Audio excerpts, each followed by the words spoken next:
What's up, beautiful people? Today I'm going to be talking about Abigail. This is the newest movie from the filmmaking trio of Radio Silence, who previously gave us Ready or Not, Scream 5, Scream 6, and now Abigail, this new original story about this group of criminals that are all hired to kidnap this young 12-year-old ballerina, hold her for ransom, and extort $50 million from her very wealthy father, only to discover that she's actually a vampire, and now they're trapped in this large mansion with this little ballerina demon who's trying to kill them. Now, I was really excited for this movie. I love Ready or Not. Scream 5 I thought was a great reintroduction back into the franchise, and Scream 6 is actually my favorite movie of last year. I love that movie. And so I was excited to see them kind of go back to doing their own original stuff, bring this new unique vampire story to life, and I'm very happy to say that they absolutely crushed it. This movie's fantastic. Something that I can say about this movie that I can say about all of their movies that I've seen is that they find the perfect blend between comedy and horror. Like, there's a lot of funny moments in this movie, and there's a lot of really entertaining character banter back and forth, but it is still a horror movie first. There's a lot of really intense scenes, really bloody scenes in this movie when people are in danger or they're in pain or they're being tortured or something. You really feel it and you really feel for them. And the comedy doesn't take away from that. It's used just sparingly enough to be effective, but it doesn't detract from the horror of the story.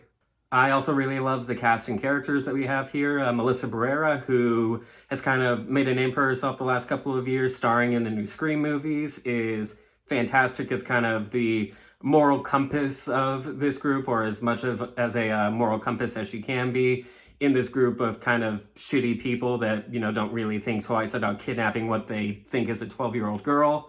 You also have Dan Stevens in here, who was just recently in the newest Godzilla and Kong movie, but for my money, he's the star of The Guest. I love that movie when it came out 10 years ago. He was fantastic in it, and he should be a much bigger name by now, I think. And I'm hoping with Godzilla and Kong, and now with this movie, he's gonna get a little bit more traction, and people are gonna start recognizing his talent a little bit more, because he is so good at playing this really kind of despicable, shitty human being, but he's just so charismatic that you can't help but kind of smile whenever you see him, can't help but just kind of like him, even though he's not really a good person.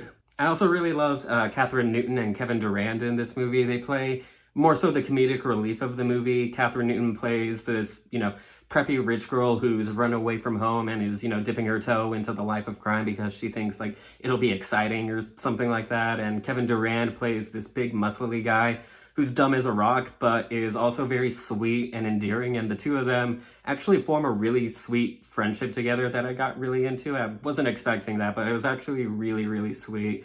And I love the interactions that they had together, and with the rest of the cast, you got some really, really great comedic beats with them. Especially Kevin Durand, man, he was the funniest part of the entire movie. He was hilarious. Also, Angus Cloud is in this movie. You might recognize him as Fez from Euphoria. I loved him on that show. I thought he was one of the best parts. And he's great here. He plays a very similar character to Fez. That's just kind of his acting style, I feel. And it's really, really bittersweet to see him in this movie because he's so good.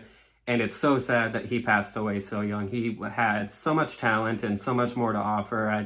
It's tragic what happened to him.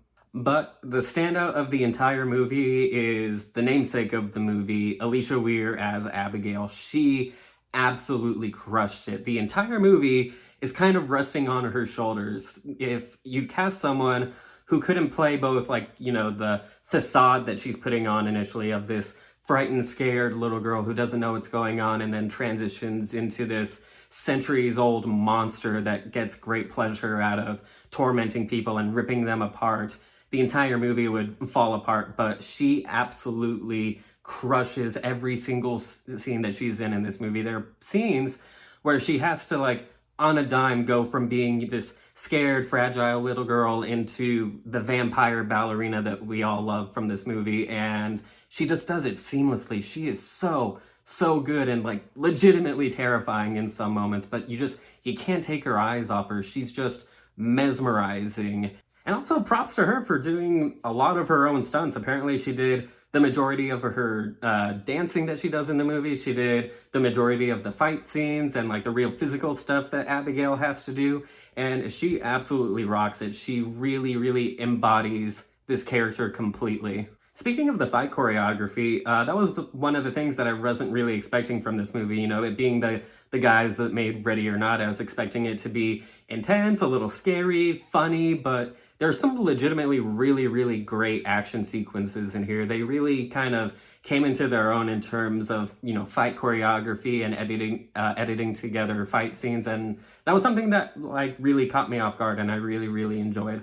Like when Abigail is going after people in the movie, she'll be twirling around like a ballerina and incorporating that choreography into her fighting styles. So like she'll, you know, do a pirouette or something and then stab someone in the leg. It's hilarious and it's violent and it's just gorgeous to look at.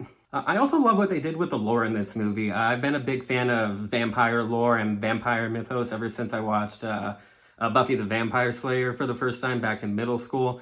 And they have a lot of fun playing around with the rules of it. Like certain things that are well-known, you know, devices that kill vampires might not actually work in this world that they've created. And that leads to a lot of really funny scenes. You know, it kind of reminded me of that scene from the Amazing Spider-Man 1 where the carjacker whips out a knife and Spider-Man's like, oh no, you found my weakness, it's small knives. It's like, it's that kind of stuff. And it was really, really funny and really created a unique version of vampire lore that's very specific to this world. And the gore. The gore in this movie, the kills in this movie are so bloody and so over the top that it's almost hard to look at, but it's hilarious at the same time. Again, they find that perfect ground of being crazy and, you know, big and bloody and, you know, guts flying everywhere and people getting stabbed over and over and over again, but it never crosses the line into becoming uncomfortable or unpleasant to look at. It always somehow is still funny. I don't know how they do it, but they find that perfect balance of horrific and hilarious. And there are certain scenes, especially near the end of this movie, that are so over the top and so gory that you could just hear people in the audience just kind of like giggling to themselves like, holy shit, that's fucking insane. And I actually really liked that they were able to subvert expectations with the first 20 minutes of the movie. I was a little nervous because I felt like I knew everything that was going to happen. I felt like, you know, this is going to be the journey that these two characters go on. This is going to be the character journey that this guy goes on. And very quickly, something threw me for a total loop, and I was like, I did not see that coming. And then from that moment all the way to the very end, I really couldn't tell what was going to happen next, and I really, really appreciated the way that they navigated the twists and turns in this, and were actually able to come up with some genuine surprises for the audience that didn't feel cliched. If I had to come up with any negatives for the movie, I would say that there's a little bit too much exposition in the movie. Near the beginning, there's this really great scene where they're all trying to read each other, and Melissa Barrera just goes around the room and just tells everyone about themselves. And it's a really, really great way to introduce the characters and introduce their backstories. But they do that a couple of times throughout the movie. There's a couple of scenes where it's just a character kind of monologuing to the camera, explaining something, and it didn't pull me out too much, but it was a little noticeable at a certain point where I was like, okay, like, I get it. Can we, you know, stop explaining so much? But yeah, apart from that very small, you know, kind of nitpick, honestly, there's nothing really else wrong with this movie. It feels like they set out to make an original, fun, scary, funny, over-the-top, gory vampire movie that kind of throws back to, you know, the golden age of vampire movies like the 80s and 90s, you know, Lost Boys, From Dusk Till Dawn. It's very much in line with those movies, and they absolutely pulled it off. It's one of my favorite movies of the year, to be honest. And yeah, that's really it for this one. I definitely recommend all horror fans go out and see it. Even if you're not a horror fan, it's just a good, fun time. As long as blood doesn't really mess with you that much, I would recommend this movie to most people. It's just a good time at the movies, and I had a blast watching it. So if you've seen it, please let me know what you thought about it, and let me know if you thought that the the twists and turns were as unexpected as I did. I'm curious to see if, other people were picking up on that a little bit earlier than I was, or if, it's the same thing where they thought the movie was going this way and instead it went that way. I think that I'm really curious about that. So please let me know, and I will see you next time.